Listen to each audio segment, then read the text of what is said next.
میرا نام ارم ہے۔ میں 11 سال کی تھی جب یہ واقعہ پیش آیا۔ دسمبر 1990 کا سخت سردی کا موسم تھا۔ ہمارے محلے میں ایک پیر صاحب آئے ہوئے تھے جو لوگوں کے بقول بہت پہنچے ہوئے تھے۔ ان کی دعا میں بڑا اثر تھا۔ کیا مرد کیا عورتیں، سب کی خواہش تھی کہ کسی نہ کسی طرح پیر صاحب کے ہاتھ چومنے کا ایک موقع مل جائے۔ پیر صاحب روزانہ رات کو محلے کے کسی ایک گھر میں قیام کرتے اور وہ گھر والے خود کو خوش قسمت سمجھتے۔ وہاں پر ان کی خوب خدمت سیوا کی جاتی تھی۔ پھر ایک رات ہمارے گھر والوں کو پیر صاحب کی خدمت کا موقع مل گیا۔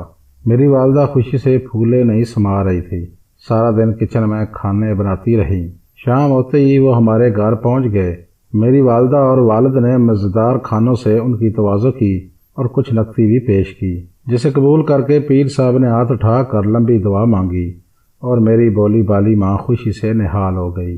رات کو ابو ڈیوٹی پر چلے گئے اور پیر صاحب کا بستر بیٹھک میں لگا دیا گیا۔ جب سونے کا وقت آیا تو پیر صاحب نے میری امی سے کہا کہ سونے سے پہلے مجھے ٹانگیں دبوانے کی عادت ہے ورنہ مجھے نیند نہیں آتی۔ امی نے جڑ سے مجھے حکم جاری کر دیا کہ ارم بیٹی بابا جی کی ٹانگیں دبا دو، اور خود کمرے سے باہر نکل گئیں۔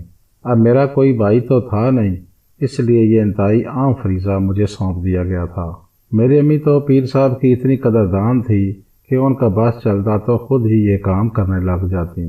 مجھے ایک تو پہلے ہی پیر صاحب اچھے نہیں لگتے تھے، اوپر سے ان کی ٹانگیں دبانے والا کام میرے گلے پڑ گیا۔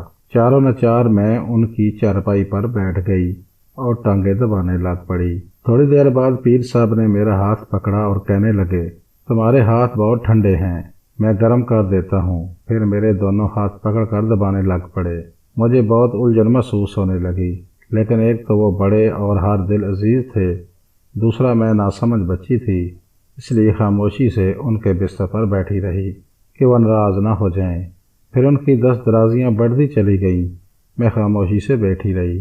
کوئی 1 گھنٹہ وہ میرے جسم کے ساتھ چھیڑ چھاڑ کرتے رہے۔ جب ان کا دل بھر گیا تو مجھے کہنے لگے کہ اب جا کر سو جاؤ، باقی کل رات دبانا۔ یہ سن کر میں پریشان ہو گئی کہ یہ سب کچھ کل بھی کرنا پڑے گا۔ میں خاموشی سے جا کر بستر پر لیٹ گئی۔ میرے دل میں اس پیر کے لیے شدید نفرت بھر گئی تھی۔ مجھے اس شخص کا اصلی چہرہ پتہ چل گیا تھا جس کو سب سر آنکھوں پر بٹھاتے تھے، لیکن میں چاہ کر بھی کچھ نہیں کر سکتی تھی۔ پھر اگلے دن سارے محلے میں بات پھیل گئی کہ پیر صاحب مسلسل دوسری رات بھی خدمت کا موقع ہمارے گھر والوں کو دینا چاہتے ہیں۔ میں سمجھ گئی تھی کہ پیر صاحب کی نظر مجھ پر ہے۔ اس رات بھی حسب توقع پیر صاحب کی ٹانگیں دبانے کی ذمہ داری میری تھی۔ اصل میں میری ماں مجھے بچی سمجھتی تھی، لیکن پیر کے لبادے میں چھپا وہ شخص مجھے جوان ہوتی لڑکی سمجھتا تھا۔ اس رات پہلے تو وہ دیر تک مجھ سے ٹانگیں دبواتا رہا۔ جب اس نے دیکھا کہ میری ماں سو گئی ہے تو وہ کہنے لگا کہ تم تھک گئی ہوگی، تھوڑی دیر یہاں بستر پر لیٹ جاؤ، میں تمہاری ٹانگیں دباتا ہوں۔ میں نے انکار میں سر ہلا دیا، لیکن وہ کہاں ماننے والا تھا۔ مجھے کھینچ کر اپنے بستر پر ڈال دیا اور میرے جسم کو چھونے لگا۔ میں سمجھ گئی کہ کل تو بچ گئی تھی، آج بچنا مشکل ہے۔ مجھے اپنی اماں پر غصہ آ رہا تھا جو مجھے اس بیڑیے کے حوالے کر کے خود مزے سے دوسرے کمرے میں سو رہی تھی۔ میں نے بھاگنے کا سوچا، لیکن اس شیطان کی گرفت کے آگے میں خود کو ایسی چڑیا سمجھ رہی تھی جس کو کسی طاقتور باز نے دبوچ رکھا ہو۔ کمرے میں مدھم سی لائٹ چل رہی تھی، اچانک وہ بھی بجھ گئی۔ شاید بجلی بند ہو گئی تھی۔ میں بے بس ہو کر اپنی بربادی کا تماشا دیکھنے لگی۔ اب وہ جعلی پیر بستر سے اٹھ کر بیٹھا ہوا تھا اور میں قسمت کی ماری خوف سے آنکھیں بند کیے لیٹی ہوئی تھی۔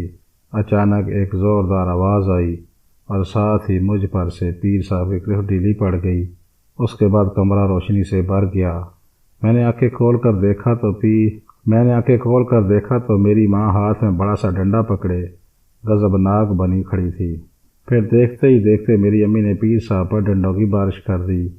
وہ شیطان اپنے جوتے چھوڑ کر بھاگ کھڑا ہوا۔ اس نے دروازہ کھولا، رات کے اندھیرے میں فرار ہو گیا۔ اس کے بعد وہ جعلی پیر کبھی ہمارے علاقے میں نظر نہیں آیا۔ میری امی نے مجھے بتایا کہ اس کو شک تو پیر صاحب پر پہلی رات ہی ہو گیا تھا، لیکن آج رات میں نے چھپ کر سب کچھ اپنی آنکھوں سے دیکھ لیا تھا۔ میری امی نے خود ہی گھر کی لائٹ بند کی تھی تاکہ پیر صاحب کو ڈنڈا پڑنے سے پہلے سنبھلنے کا موقع نہ مل سکے۔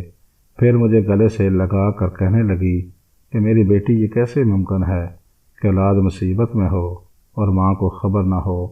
میں ماں کی گود میں بیٹھے روئے جا رہی تھی۔ امید ہے آپ کو یہ کہانی پسند آئی ہوگی۔ اگر پسند آئی ہے تو ہمارے چینل کو ضرور سبسکرائب کریں، ویڈیو کو لائک کریں، شیئر کریں۔ شکریہ، اللہ حافظ۔